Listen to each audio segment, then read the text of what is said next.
Hello everyone and welcome to the next video, second video of the lesson, location and extend. Location and extend.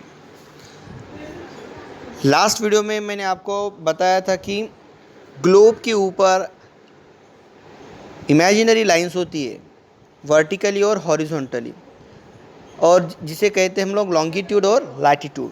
जहाँ पर ये longitude और latitude मतलब एक दूसरे से मीट होती है, उस पॉइंट को लेकर हम लोग पर्टिकुलर लोकेशन को फाइंड आउट कर सकते हैं।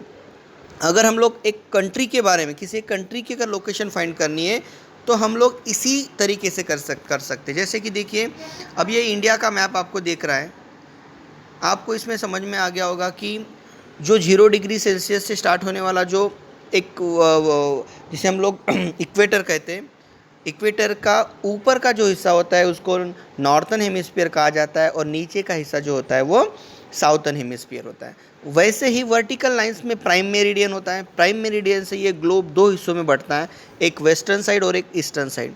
तो अगर इंडिया की बात अगर करें हम, और वर्ल्ड के ग्लोब के ऊपर आप इंडिया को अगर देखोगे तो आपको समझ में आएगा कि इंडिया जो है वो पूरा का पूरा नॉर्थन हेमिस्फीयर में है, और उसमें भी अगर अगर ईस्टर्न वेस्टर्न की तरफ से अगर देखा जाए तो ईस्टर्न मेरिडियन में है। तो अगर हमको इंडिया का लोकेशन अगर फाइंड आउट करना है तो हम उसका जो एक्सट्रीम बाउंड्रीज़ होती है उसकी मेन लैंड की, उन एक्सट्रीम बाउंड्रीज़ को देखकर हम लोग अंदाज़ा लगा सकते हैं कि इसका जो मतलब north south east west extend कितना है।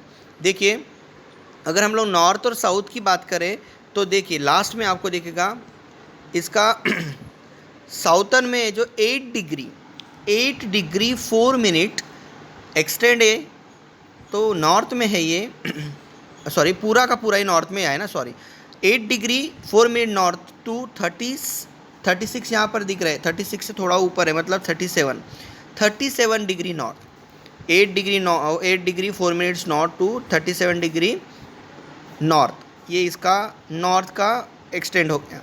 Then east west eastern hemisphere में होने की वजह से इसका एक्सटेंड आएगा 68 डिग्री ईस्ट से लेकर ये ऊपर की जो लाइन है ईस्ट, ये जो लॉन्गिट्यूड की लाइन है 68, 72, 76, 80, 82, 84, 88 इस तरीके से, ये जो वर्टिकल्स लाइन से ये है लॉन्गिट्यूड, ये जो हॉरिजॉन्टल लाइन से ये लैटिट्यूड से। तो जब हमने नॉर्थ एंड साउथ देखा था तो हम लोगों ने देखना था लैटिट्यूड्स के हिसाब से। यहाँ पे 8 डिग्री लैटिट्यूड्स के ऊपर स्टार्ट होता है, वहाँ पर जाके ख़त्म होता है 37 डिग्री के आसपास। 36 डिग्री लैटिट्यूड है, ऊपर 37 डिग्री।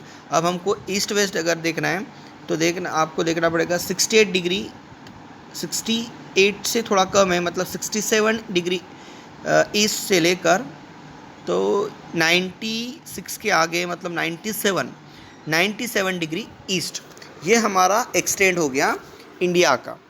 इस तरीके से किसी भी कंट्री का अगर उसकी एक्सट्रीम बाउंड्रीज़ को आप देखोगे लॉन्गिट्यूड लैटिट्यूड के ऊपर तो आपको उसका एक्सटेंड आपको पता चलेगा। रही बात लोकेशन की, तो मैंने अभी आपको वही बताया कि अगर जहाँ पर लॉन्गिट्यूड और लैटिट्यूड मीट होते हैं, किसी पर्टिकुलर जगह की अगर हम लोग ढूंढ रहे हैं तो आपको लॉन्गिट्यूड और लैटिट्यूड के मीट पॉइंट को देखकर आप बता सकते हो कि ये इसका क्या है, लोकेशन है।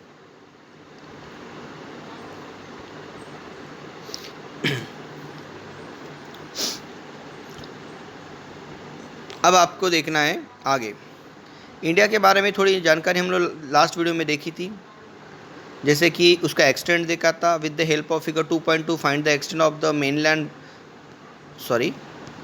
मेनलैंड ऑफ इंडिया, जिसमें आ गया था 8 degree 4 north to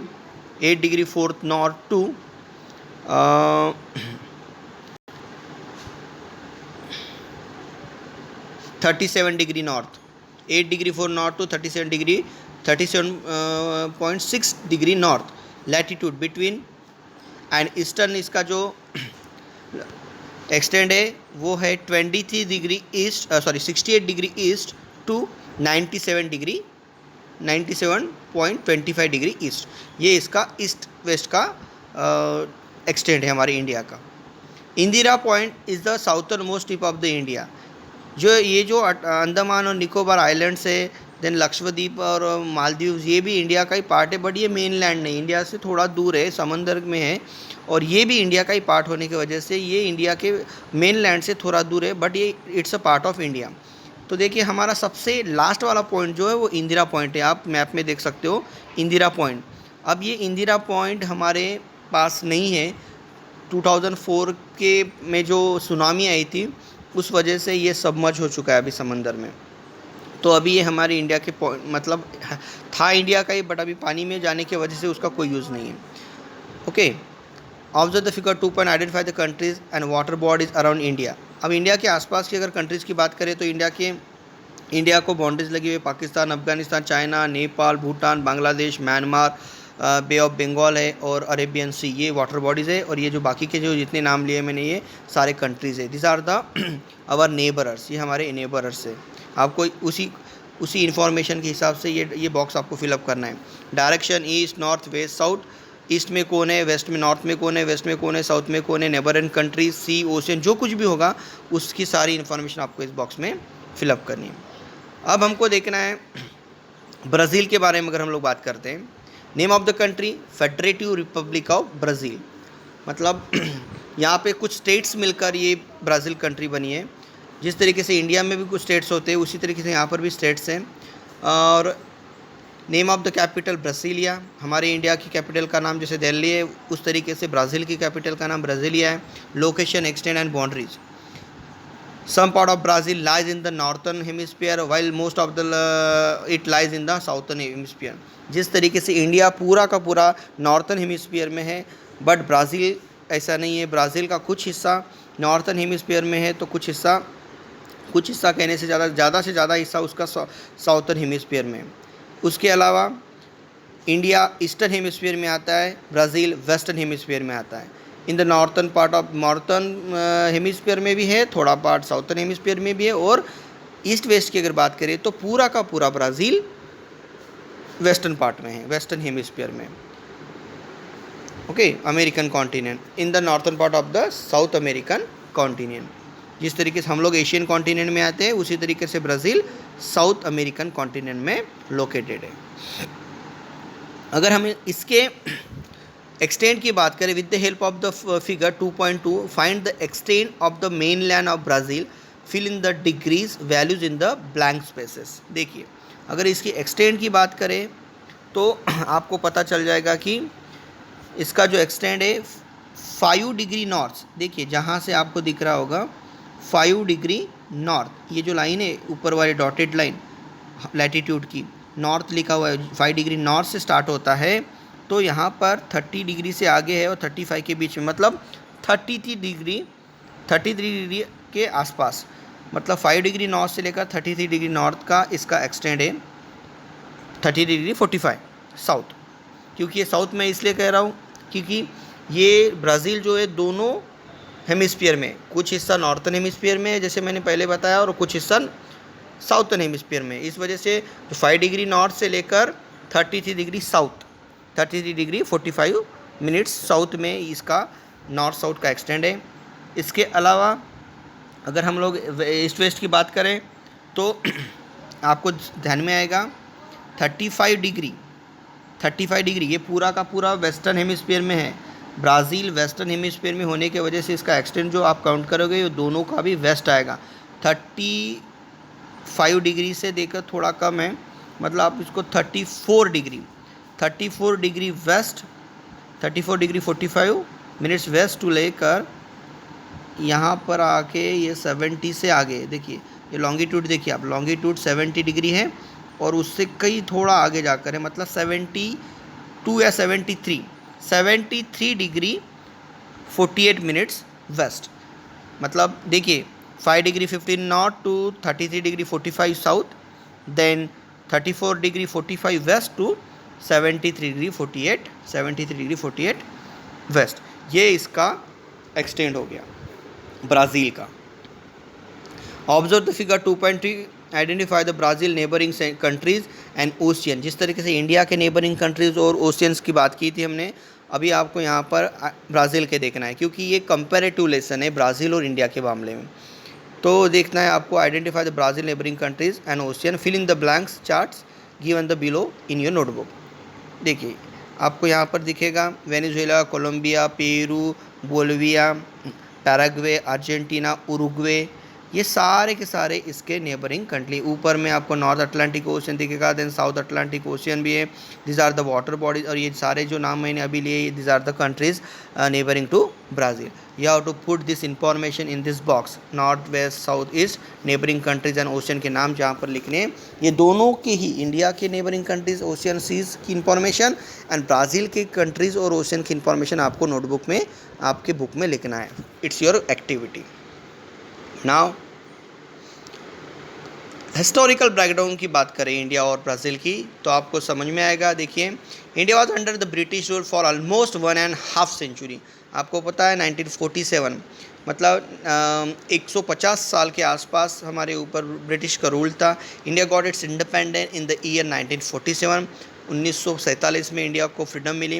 despite facing several problem like 3 wars, famine situation in the various parts and similar issues after independence, India is a major developing country of the world. India is considered to be a global market too because of various economic reforms. From time to time, India's economical development has faced, देखिए, near about 150 सालों तक British rule में रहने के बाद India के सामने और भी बहुत सारे चैलेंजेस थे। जिस तरीके के 3 वार हो चुके हैं। 1962 में इंडिया चाइना वार हुआ था, देन 1965 में इंडिया पाकिस्तान वार हुआ, देन अगेन 1971 में इंडिया पाकिस्तान हुआ। इस तरीके से 3 बड़ी बड़ी लड़ाइयों को सामने गया है देश। उसके बाद फेमाइन सिचुएशन, बहुत बार फ्लड्स आ जाते हैं, ड्रॉट्स आ जाते हैं, बीमारियाँ आ जाती है। इस तरीके से सिचुएशन को इंडिया हैंडल करते आया है। अभी आप फ़िलहाल में देख रहे हैं कोरोना जैसे सिचुएशन को India, it's a global level situation, but India भी उसको फेस कर रहा है, क्योंकि इंडिया मोस्टली पॉपुलेटेड कंट्री में आता है। सेकेंड मोस्ट पॉपुलेटेड कंट्री है इंडिया चाइना के बाद। तो आप सोच सकते हो कि कितने ऐसे सिचुएशन को हैंडल करना किसी भी कंट्री के लिए बहुत तकलीफ़ का काम होता है। India is a major developing country of the world. India is considered to be a global market too. India एक ग्लोबल मार्केट भी है, क्योंकि इंडिया की जो पॉपुलेशन है वो दुनिया में सेकंड नंबर की है। तो ऑब्वियसली कोई भी कंट्री को ये एक मार्केट लगता होगा, क्योंकि जब वो कुछ प्रोड्यूस करते हैं तो बेचने के लिए या ख़रीदार होना चाहिए। और इंडिया की पॉपुलेशन दुनिया में सेकंड नंबर की होने की वजह से हर देश से यहाँ पर माल आता है, हर देश से हम लोग प्रोडक्ट यहाँ पे आते हैं और हम लोग वहाँ वो खरीदी करते हैं। Because of various economic reform from time to time India economic development has paced up. 1991 के पहले क्या दौर, आपको पता है कि वो कोल्ड वार का दौर था, जो ग्लोबल लेवल पे मार्केट खुले नहीं थे। बट आज 1991 के बाद दुनिया एक मार्केट बन चुकी है। कोई भी कंट्री किसी भी कंट्री का माल बेच सकती है, ख़रीद सकती है। इस वजह से धीरे धीरे इंडिया की डेवलपमेंट, इकोनॉमिकल डेवलपमेंट को पेस आ रहा है, गति आ रही है। The proportion of youth in India's population is high. देखो, पॉपुलेशन 3 हिस्सों में बटी जाती है, बिलो 15 ईयर, आफ्टर और अबव 65 ईयर। जो 15 साल के नीचे के बच्चे होते हैं वो प्रोडक्ट नहीं कर सकते, मतलब वर्किंग में नहीं होते हैं। और 65 ईयर के ऊपर के भी जो पर्सन है वो भी वर्क नहीं करते हैं। तो वर्क कौन करता है, मतलब 16 ईयर्स टू 60 ईयर के बीच में के जो पर्सन है, हम जिसको यूथ कहते हैं, ये वर्किंग पॉपुलेशन हो रहा है। और इंडिया की ये वर्किंग पॉपुलेशन ज़्यादा है। तो 15 साल के नीचे के बच्चे और ऊपर 65 साल के ऊपर के बूढ़े बुज़ुर्ग, ये सारे इस वर्किंग पॉपुलेशन के ऊपर डिपेंड होता है। और ये हमारी पावर है कि हमारे पास वर्किंग पॉपुलेशन ज़्यादा है। India is looked upon as young country. इसी वजह से इंडिया को यंग कंट्री कहा जाता है, क्योंकि इन दोनों की तुलना में वर्किंग पॉपुलेशन ज़्यादा होने की वजह से। अब देखते हैं ब्राज़ील के बारे में। For more then 3 centuries Brazil was under Portuguese rule. जिस तरीके से इंडिया 150 सालों तक ब्रिटिश के रूल में रहा, उसी तरीके से ब्राज़ील भी पोर्तुगीज़ के रूल में था 300 सालों तक। Brazil gain it's independence in 1822। Actually उनको 1822 में ही इंडिपेंडेंस मिल चुकी थी पोर्तुगीज़ से। बट उसके बाद from 1930 to 1985 for more than half century, मतलब नियर अबाउट 50 सालों तक it was under the populist military government. Military की वहाँ पे गवर्नमेंट थी, मिलिट्री राज था वहाँ पर। It has overcome global financial difficulties in the late 20th century. Brazil is seen as the contributor to economic growth of the world and an important market in future. जिस तरीके से India के सामने बहुत सारे इकोनॉमिकल फ्यूचर प्लान मतलब challenges थे, उसी तरीके के बहुत सारे चैलेंजेस ब्राज़ील के सामने भी हैं। बट इन फ्यूचर एक बहुत बड़ा इकोनॉमिक ग्रोथ एक कंट्रीब्यूटर करके ब्राज़ील का नाम हम लोग ले सकते हैं वर्ल्ड के लेवल के हिसाब से। अगर वर्ल्ड में अगर देखा जाए तो वर्ल्ड की इकोनॉमिक को ग्रोथ देने में ब्राज़ील का भी एक कंट्रीब्यूशन बहुत ज़्यादा रहेगा। So I hope you understand it is a comparative lesson between Brazil and India.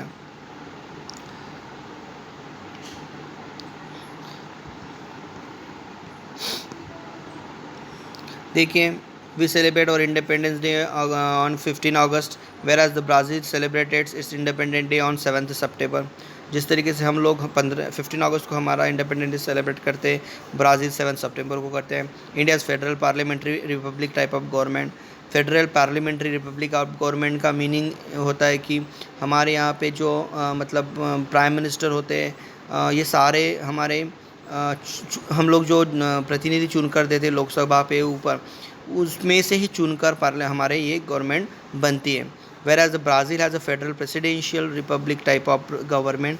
यहाँ पर जो प्रेसिडेंशियल मतलब अध्यक्षीय लोकशाही है, तो वहाँ के प्रेसिडेंट और मतलब वहाँ का जो लोकसभा राज्यसभा होगा, इन दोनों का ये दो अलग चीज़ें हैं। हमारे यहाँ पंतप्रधान लोकसभा में से चुनकर जाता है, जिस पार्टी को मेजर वोट मिलते हैं उसी पार्टी का जो नेता होता है वो पीएम बनता है। बट प्रेसिडेंशियल रिपब्लिक टाइप में ऐसा नहीं होता है, वो अलग से उनकी इलेक्शन होता है। तो this is the major difference between India and Brazil. The name Brazil comes from the Pau Brasil, the local wooden tree. Brazil ये जो नाम है इस कंट्री का, वहाँ का जो एक पेड़ है पाउ ब्राज़ील, उससे ही ये नाम पड़ा है। तो this is the comparative lesson between India and Brazil. तो आपको ये लेसन, ये जो वीडियो मैंने आपको 1-2 वीडियो बनाए इस लेसन के, दोनों वीडियो को ध्यान से देखना है, ध्यान से समझना है, तो आपको ये कंपैरेटिव लेसन आपको समझ में आ जाएगा। I hope you understand. Bye bye.